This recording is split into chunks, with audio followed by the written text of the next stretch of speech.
I guess what's really most frustrating about the Republicans' refusal to wholeheartedly investigate the possibility of Russian collusion with the current administration is that they do so almost as if they are willing to bet all their chips on this one person who has been shown not to be truthful.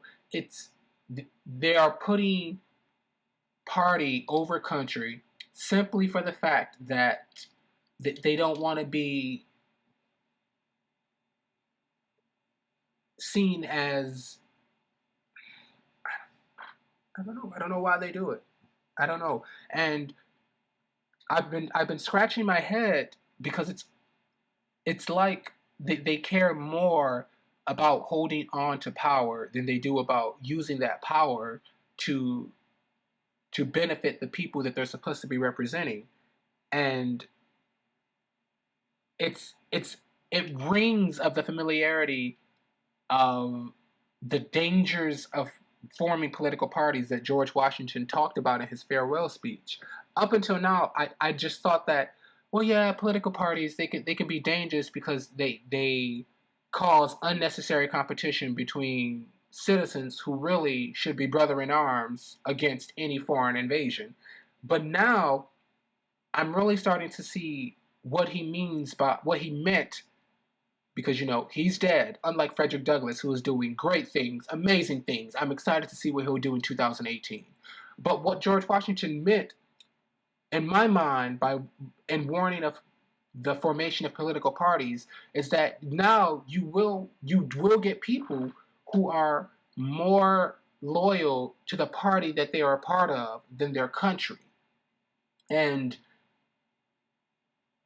at first, the idea when I first got reached that conclusion, it seemed absurd because what person in their right mind would willingly side against their country just to justify the affiliation of a party? It doesn't make sense.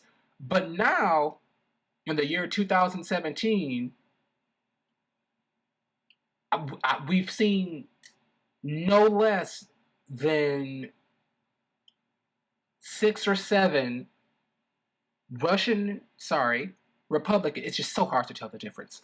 Republican officials who swore up and down that they didn't meet with Russia's and Russian politicians, or had no collusion with any part of Russia, or they had no investment in Russia, when in fact they've had to make a full 360-degree confession saying that, well, yeah, we met with them, but I didn't really talk about anything important. Or, yeah, I met with them, and I don't really remember what we talked about, so it can't have been that important. It's almost as if they're slowly backtracking to the admission that, well, Russia helped us, but really we dodged a bullet. That's what it seems like they're moving towards, because in their eyes, anything was better than a Hillary Clinton presidency. And in the eyes of Russia's Vladimir Putin, anything was better than a Hillary Clinton presidency. Imagine how much you have to hate somebody to willingly say, hey, we know that you don't like us and you haven't liked us since the Cold War, but how about this? We'll turn the other cheek if you help us beat this opponent. How much do you have to hate Hillary Clinton to look the other way as they are dragging her through the mud? Like, trust me, I am by no means a passionate Hillary Clinton supporter. During the primaries, I voted for the only politician who seemed to actually care about the people, Bernie Sanders. But after the primaries, when it became clear that the Democratic Party refused to put him on their ticket, I swallowed my pride and I voted for Hillary Clinton. Because at the end of the day, and I'll revisit this topic later, at the end of the day, the Democratic Party is still better than the Republican Party.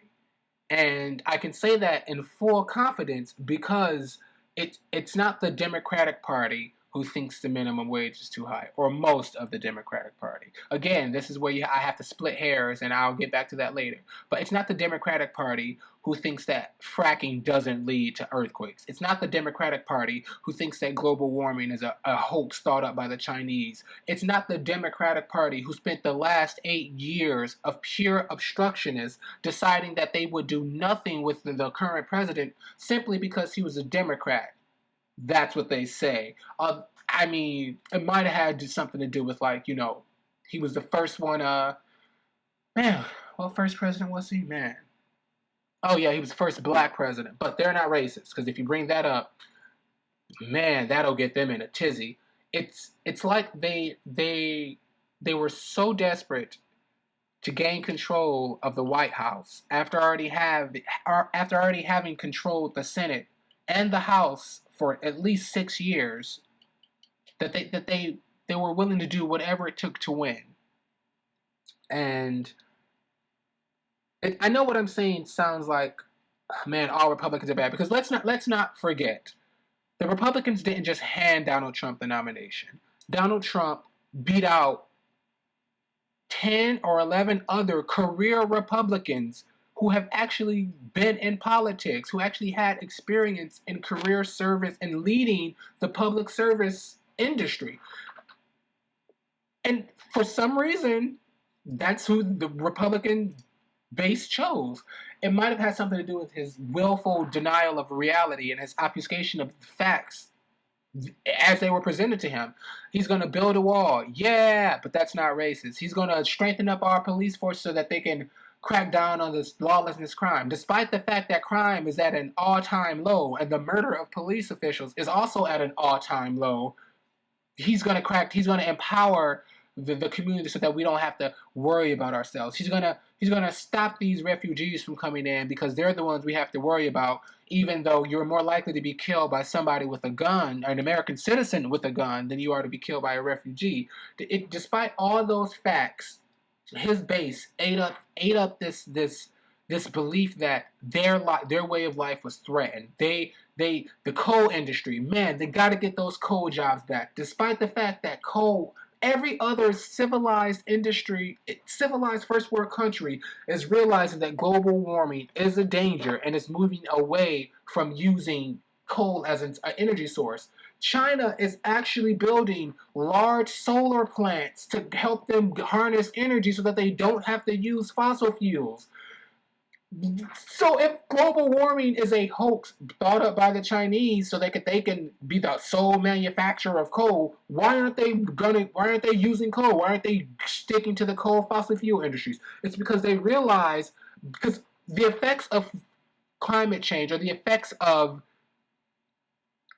coal in China, due to their exponentially larger population, is much worse. Like the smog in Beijing, they actually have buildings that filter fog, that filter smog, that filters the air pollutants, and they can show you the visible difference between the clean air and the dirty air and the less dirty air, because they still have a sizable amount of pollutants. However, the fact that they're taking these strides to do something about it should be an important sign that America should do the same, which is what Barack Obama, God bless his heart, he is probably off in like Hawaii somewhere, giving zero fucks about the 300 million children he just left in this country.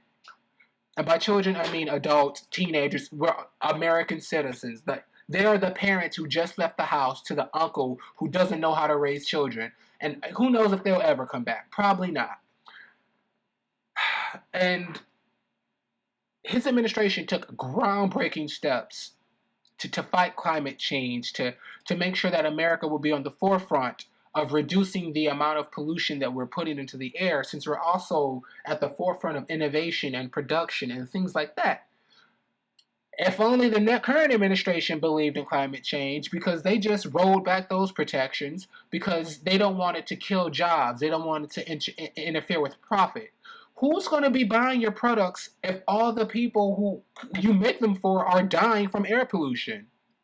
Who's going to be working? Who's going to be commuting to jobs when they can't even go out and breathe clean air because there's too many pollutants in it. Not to mention the fact that on top of that, you have this the Russia cloud is still hanging over this presidency. The fact that multiple officials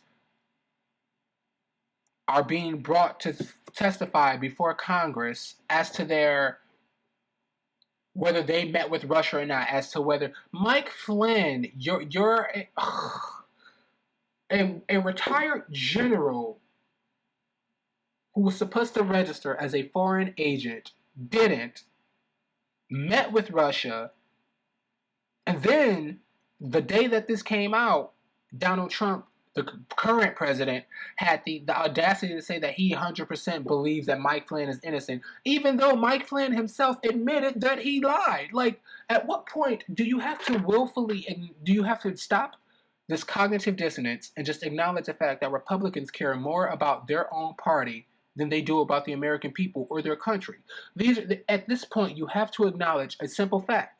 The Republican Party, while shouting about protests that disrespect the American flag, or protests that block traffic, or protests that don't really need to be happening because it's held by a terrorist group, at what point do you have to acknowledge that they would rather wrap themselves in the American flag while burning the Constitution just to appease a small base of ignorant voters? It's ridiculous.